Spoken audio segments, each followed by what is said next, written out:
salaamaaleykum salaamaaleykum mbooloo mi ñoo ngi nuyu ñëpp di sant ñëpp di gërëm ñëpp di leen wax ñëpp asalaamaaleykum di ziar ñëpp ci weeru koor bi man la Pape Alioune Ndiaye di conseil municipal maire Bambilor président du commission urbanisme tey dañuy def benn conférence de presse pour leeral askan bi démb jugement bi ñu amoon démb entre Adama Traoré ak garde corps Cheikh Faye garde corps ministre Oumar Gueye ndax ku ne xam ne dañu amoon benn meeting le 6 mai bi passé meeting bi amoon na benn problème bu ndaw ba nga xamante ne moins de 15 minutes la sax problème bi jeex mais problème boobu dafa mujj ba justice am ci yoon ndax li andil justice am ci yoon mooy Adama Traoré meeting bi moom moo doon sécuriser le maire de la commune de Bambilor te ku nekk xam na ne meeting bi le ministre Oumar Gueye si bëgg-bëggam si la ñu defee meeting bi organiser ko man maa nekkoon président d'organisation meeting bi meeting bi amee le ministre Oumar Gueye woote waxtaan bu restreint pour ñu tenir meeting bi le 6 mai moom moo joxe datam bi ñu ko defee pour réconcilier entre ñaari xarit wala ñaari frères ya nga xamante ne amoon nañu ay problème pour mu jubbale leen loolu pour mu dëggal ko il faut mu def ko benn meeting bi yëpp mu jël ko teg ko ci loxoy maire Bambilor bi ñu toogee waxtaan moom ak maire Bambilor ak Mamadou Sall bi nga xam ne ñoom ñoo seqoon meeting bi ñu jël organisation bi yëpp teg ko ci sama loxo ñu organiser ni ñu war a organiser meeting bi mobiliser plus de 15 000 personnes à Bambilor ku ne gis na une forte mobilisation bi nga xamante ne moom la ñu defoon le 6 boobu bi meeting bi amee garde corps am moom le ministre Oumar Gueye Cheikh Faye ak Adama Traoré ñu koy wax Ziggy di garde corps maire commune Bambilor ñoom ñaar ñoo am problème ci kaw tribune bi ñu amee problème ci kaw tribune bi ñu xeex ñoom ñaar ku ne gis na vidéo yi ñu ngi fi ñun ñi fi ne ñëpp ñi nekkoon foofu xam nañu nan la demee Cheikh Faye moo bousculé ci kawam jëkk ko dóor Adama Traoré fayu mu gaañ ñu wutal Adama Traoré certificat médical bu 30 jours Cheikh Faye du moins wutal ko certificat médical bu 30 jours porte plainte Adama Traoré ñu waroon ko juger le 22 passé ñu renvoyé waat ko ndax Cheikh Faye ñëwul ñu juger ko le 29 passé muy lundi ku ne gis na verdict bi ci génne mooy Adama Traoré yoon daan na ko 3 weeri kaso ak amaanu 500 000 li waral loolu dafa am la nga xamante ne dafa làqu ci gannaaw loolu lañ bëgg a wax askan bi parce que li waral tey ñun ñu def conférence de presse pour waxtaan ak askan bi dañoo gis après depuis démb ay message ya nga xamante ne envoyé nañ ko journalistes yi ku leen ko envoyé c'est conseil en communication bu ministre moom moo ko def envoyé leen ko xamal na leen Adama Traoré li ñu doon jiiñ dëgg la nervi la maire Bambilor moom moo ko recruté c'est des mensonges loolu amul loolu amul tàccu dañuy ñëw pour waxtaan communiquer ak askan bi loolu amul Adama Traoré maire Bambilor moo organiser meeting bi commune Bambilor munoo dajale 15 000 personnes te amuloo lu leen sécuriser mu jël Adama Traoré ak 40 éléments pour ñu sécuriser meeting bi ba benn problème du am mais ku xam maire Bambilor ku xam Ndiène Diop xam ne du nitu ay du nitu xeex du nitu xuloo nitu jàmm la liggéeyal parti bi APR loolu moom moo ko tax a jóg te ku ko xam ci liggéey nga ko xamee kon moom du recruter ay nervi pour lan nan ngay organiser meeting si sa commune si sa dëkk di wut lu ko tas kon mieux vaut bu ñu la waxee organiser nga bañ ko organiser wala bu ñu bëggee nga organiser bi nga bañ a organiser meeting mais moom mu bëgg-bëggam mu organiser meeting am mobiliser lu mat 15000 personnes di jël ay nervi yu tas meeting bi loolu yéen wul maanaam amul sens ñu leeral askan bi ne Adama Traoré du nervi du bandi dafa ñëw pour sécuriser le maire gérer meeting bi ci côté sécurité loolu moo andi woon Adama Traoré loolu moo ko andi que liñ ciy wax lépp dara nekku ci dara du ci dëgg weeru koor la ñu nekk billaahi wallaahi tallaahi duñu fen te le ministre xam na ne ñun duñu wax lu dul dëgg Adama Traoré du nervi Adama Traoré du bandi moom ak groupe am 40 personnes yu ñu àndal dañuy ñëwoon pour sécuriser meeting bi à Bambilor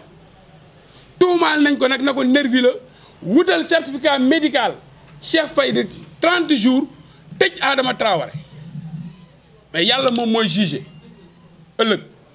parce que lépp ci kanamu borom la nit mun nga ko ëpp doole mun nga ko def ay pexe ba créer ko ay problème mais yàlla noppi na loolu lañu dañu bëgg a leeral askan wi ñu xam ne ñun jóguñu pour xeex jóguñu pour xuloo nangu nañu tamit sax verdict bi génne ci justice nangul nañ ko suñu justice sénégalais nangul nañ leen verdict boobu parce que du su ñoom ñun gëm nañu ne li leen trompé mooy ki nga xam ne moom moo wax ne ay nervi la wutal ka nga xam ne certificat médical ba nga xam ne bi mu xëyee dafa xëy liggéey samedi la xeex ak moom ñu xuloo ñu xeex ñu gaañante moom moo njëkk a dóor gaañ Adama Traoré ñi ne woon ci meeting bi yëpp xam nañ ne Cheikh Faye manoot la def ci loxo yi dóor ko Adama Traoré gaañu ñun jël nañ ko à la légère parce que problème la ba tax kenn wutalu ko certificat médical moom nag wutal nañ moom it ñu dóor Adama Traoré fay mu gaañu ñu wutal ko certificat médical tëjlu ko kon Cheikh Faye li ñu ko defal moom dañ ko defal ci doole la ko defee ci Adama Traoré mais askan bi la ñu bëgg a leeral Sénégal ñu xam ne Adama Traoré du nervi Adama Traoré du bandi gis nañu ay messages yu ñuy envoyé journalistes yi pour dajale nit ñi wan leen ne confirmer Adama Traoré bandi la Adama Traoré nervi la Adama Traoré du bandi ku gis démb jugement Adama Traoré ci kanamu juge yi nga xam ne kii novice la xamul lu xew ci àdduna bi kon kooku du bandi dañu sànq doomu jàmbur ci lu dul dëgg sànq ko ci ay fen lañ ko lal ba tëj lu doomu jàmbur wutal Adama Traoré certificat médicalu Cheikh Faye certificat médicalu 30 jours ba nga xam ne bi mu xëyee dem na liggéey moom moo liggéey le dimanche gàmmu Kër Ndiaye Lo moom moo ànd ak ministre am moom moo liggéey ñu defal ko ay photo ya nga xamante ne masque kanam gi tegal ko ay ya nga xam ne kenn xamul comme nit ba nga xamante ne ku tëdd la ci cercueil am na la nga xamante ne rafetul jekkul si ñun lii laa amoon pour wax leen di ci dolli ñun ñu ngi am toujours confiance ànd ak le maire de la commune de Bambilor xam ne le maire de la commune de Bambilor dañoo woor yàlla moo tax ñuy wax il est incontournable dans le département mbooloo mi mu am fii ci département de Rufisque kenn amu ko fi ku fi wax na mbooloo nga am topp ba nit ñi di wax ne yow yaa yor mbooloo mi parce que moom dafa topp si sa ginnaaw jël mbooloom defal la mais bu mbooloom retiré woo rek nga xam ne amoo mbooloo bu mbooloom retiré woo nga xam ne amuloo mbooloo mi maire Bambilor moo ko am muy Ndiagne Diop loolu dañ koy dëggal te ku ne xam na ne maire Bambilor moo am mbooloo mi maire Bambilor moom la nit ñi bëgg maire Bambilor moom la nit ñi topp kon duñu nangu ñun suñu maire lu koy sacrifier politiquement duñu ko nangu tey duñ ko nangu ëllëg loolu laa am lu ma ciy wax ngeen baal ma salaam waaw problème bi am ci meeting bi lan moo jotale su ma dégloo question bi nee nga ma lan moo jotale Ndiagne Diop ak le ministre Omar Gueye ba justice am yoon ci problème mu meeting bi te moom mooy wasilaam dëgg la mooy suñu wasila lu tax mooy suñu wasila c'est le coordinateur départemental loolu yàlla moo ko def nangul nañ ko te topp nañu nag ku ñu xam ne ñun nitu Omar Gueye la ñu démb ak barki démb topp nañ ko ci lépp nangu nañu ne mooy suñu wasila parce que moom mooy le coordinateur départemental Ndiagne mooy le coordinateur local maire Bambilor kon moom mi nga xamante ne moom mooy coordonner le départemental moom mooy suñu wasila parce que ñun ñu ngi ci département Rufisque lan moo leen jotale ba problème bi am mooy maire Bambilor moo def meeting bi à Bambilor rassembler 15000 personnes jël Adama Traoré ak équipe am pour ñu sécuriser meeting bi ñu am ay problème ñu dégg ci télé bi ñu ne benn nervi la bu ñëw kagilowu kenn xamu ko fu mu jógee ñëw dugg ci biir bëgg a rey ay nit non c'est faux c'est assez faux loolu amul Adama Traoré le garde-corps du ministre Omar Gueye Cheikh Faye waxtaan na Adama Traoré di leen defal briefing avant 3 heures de temps avant ñuy dem meeting bi waxtaan ak ñoom wax leen ni ñuy defee meeting bi ak ni ñu koy gérer te ministre moo ko fa yebal ñu waxtaan ñoom ñaar kon ñoom amul benn problème pour leneen lii moo ci am. lan moo tax ñu war ko sacrifier parce que da nga ne sànq doo leen nangu ñu sacrifier le maire de Bambilor Denjo. waaw lan moo tax ñun duñu nangu waaw politiquement lan moo tax duñu nangu maire Bambilor dafa am mbooloo yow mi may laaj question bi xam nga ne maire Bambilor moo ëpp mbooloo dans le département te mbooloo moom mu bëgg a wane moom la ñu wan ne du ko wane parce que bu wanee mbooloom am na ñu mu arrangé wu bu wanee boppam du arrangé ñeneen kon loolu comme arrangé wu la soo ñu sacrifier ñen ñoo ko bëgg a sacrifier li ma la mën a wax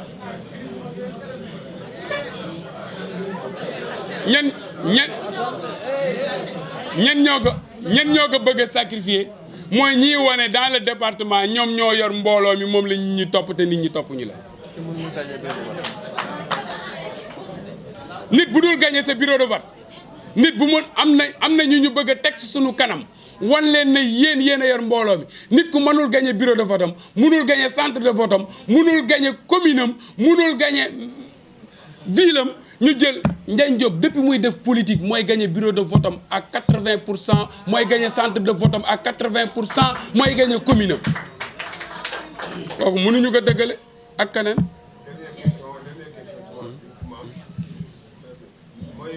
tey am na noo yu ñu avancé ni ñooy représenter le département. oui gis nañ ne commune bu Bambilor à chaque fois bëggoon naan Ndiagne député Ndiagne. dégguma ñu investir votre maire. su ma déggee nga ni ma am na noo yi ñu pressentir yi ñu wax. dégguñu ci tur le maire de Bambilor. waaw am na tur yu ñu nga ni am na tur yu ñu wax yaa nga xamante ne maire Bambilor dégguñu si turam ne ñooñu ñooy représenter le département ñun loolu mënuñu ci wax xam nga lu tax mënuñu ci wax. ñun dañ am kilifa sunu kilifa c'est Macky Sall le président de la République président wu APR muy le secrétaire général de l'APR moom moo waxal boppam ñëpp di ko dégg mu ne jëlee leen lépp ngeen teg lépp mbir mi moom mooy defal ay investir boppam Macky Sall est plus renseigné que ñun ñii ndëkk ci gox bi xam ne kii et kii kan moo mën lii kan moo mënul lii kan place bu nekk kan moo ko war a moom bàyyi nañ ko ak moom di ko seetaan. Adama Traoré, comme le prétendent certains dire, n'est pas un nervi. C'est un honnête citoyen qui gagne son pain à la sueur de son front et qui travaille pour le maire de Bambilor. Et il s'est trouvé qu'à l'issue de ce meeting, qu'on a voulu salir son nom, le traitant de nervi, le traitant d'un homme qui se trouve toujours en état d'ébriété, ce qui est archi faux. Et le maire, en tant que tel, a voulu faire de Adama Traoré son garde-corps, c'était parce qu'il avait vu que c'était un homme juste, un homme droit, un homme calme, pondéré et un homme qui savait gérer des situations. Mais ne dit-on pas que qui veut accuser son chien l'accuse de rage, si on veut le noyer? Je crois qu'Adama Traoré a été victime d'une cabale qui a été savamment ourdie par certaines autorités de la localité. Un tissu de mensonges est en train de se tisser au niveau départemental pour essayer de l'endormir, pour essayer de le mettre à bas, pour essayer pour que le maire ne puisse plus avoir des aspirations. Mais à ceci, nous disons que les populations de Bambilor ont foi en leur maire. Les populations de Bambilor veulent que leur maire aille plus de l'avant, puisque nous avons goûté à ce fruit qui est si bon et nous voulons que les autres y goûtent. Et le département de Rufisque en premier. C'est pourquoi nous disons que tout ce qui te tente et qui se fait contre notre maire, les populations de Bambilor diront non. Il a sacrifié sa popularité pour des autres. Il a sacrifié son avancement pour d'autres. Et c'est l'arbre qui cache la forêt. Vous savez, n'ayons pas peur de nos mots.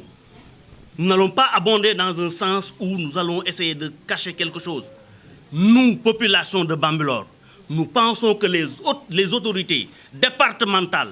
sont en train de vouloir prendre un autre candidat, puisque ceci aussi c'est la réalité, un autre candidat de l'APR contre notre maire. Et nous savons tous que d'ici Toubab Dialaw, d'ici Cagnac, d'ici Bargny, Sendou, Rufisque, notre maire fait l'unanimité. C'est le plus représentatif. Qui a avancé ces noms? Qui a avancé ces noms?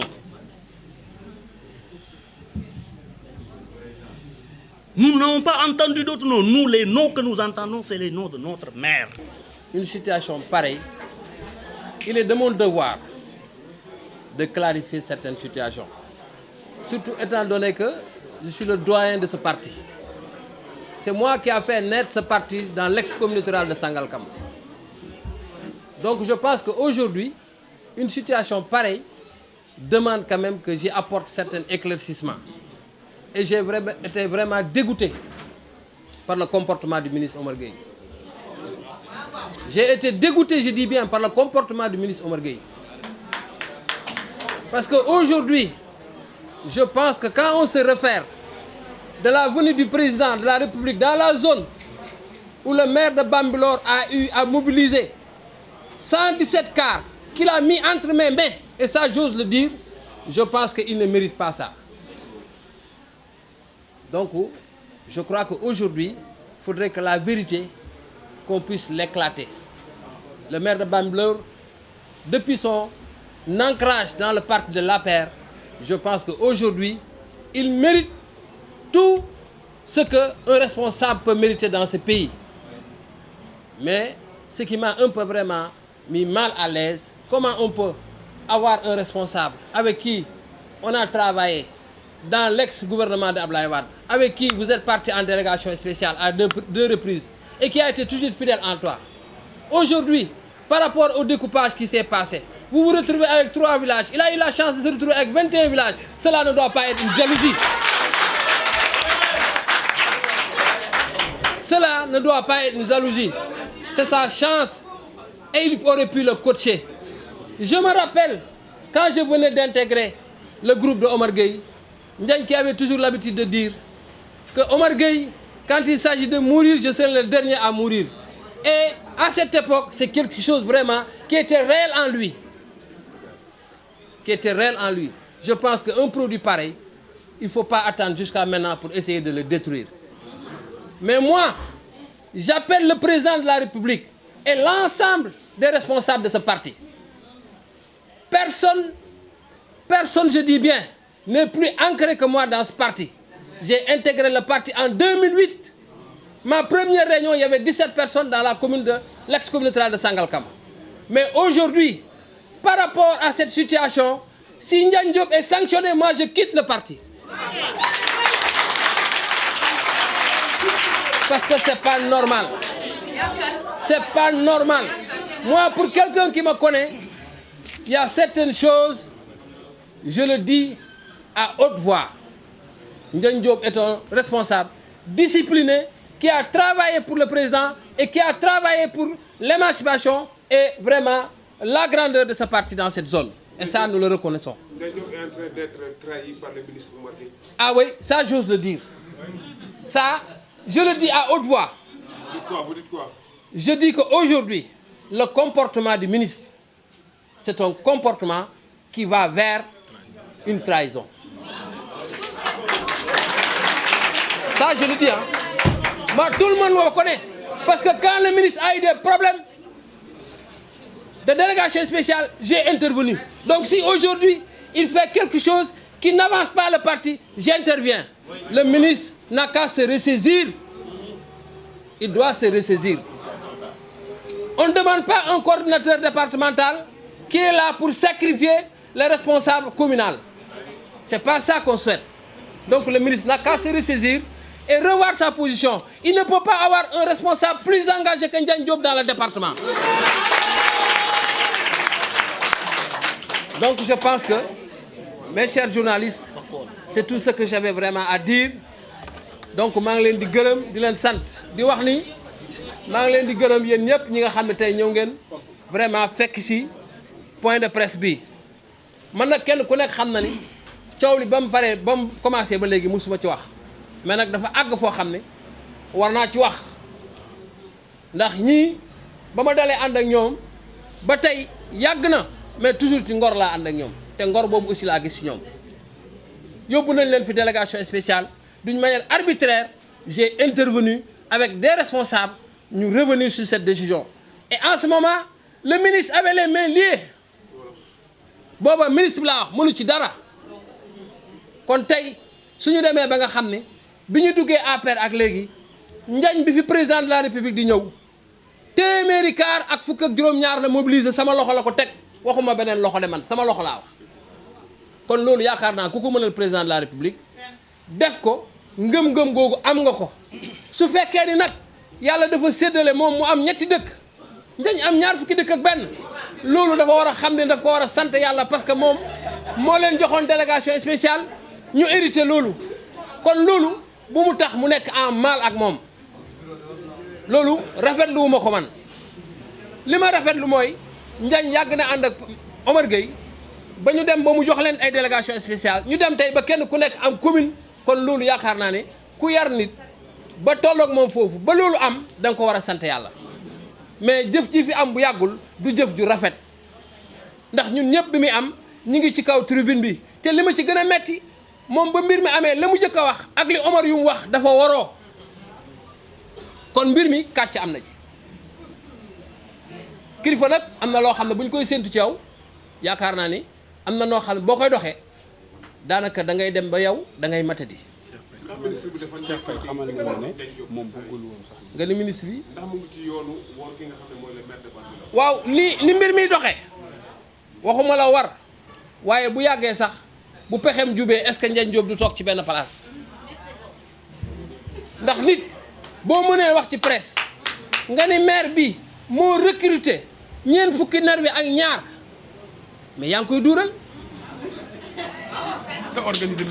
te organiser meeting am loolu yanuwul maanaa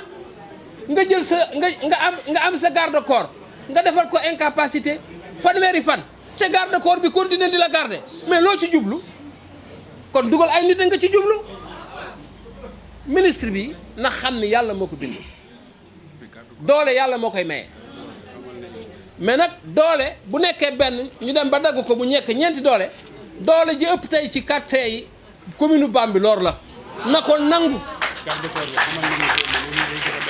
te garde corps bi démb am na ñu mu xamal te ñooñu mën nañ ko wax ni leen lii ma def duñ ma ko def loo waaye du sama coobare kon loolu je pense que suñu xalaatee ni moom mi ngi wut pour dugal loolu dinañ ko mën a xalaat parce que loolu lu nekk la. yow nee nga lii bu wéyee jaral la nga bàyyi parti. waaw lii bu wéyee Ndiagne ñu atte ko ñàkkal ci kaw duñ ko def dara ñu seetaan ko non jaral na ma bàyyi parti bi te lii fi maa ko wax fii ci koor laa ko wax te man lépp lu may wax kenn ku ne xam na li may wax dëgg la parce que man politique bi ma yàlla dimbalee ba ma daje Ndiagne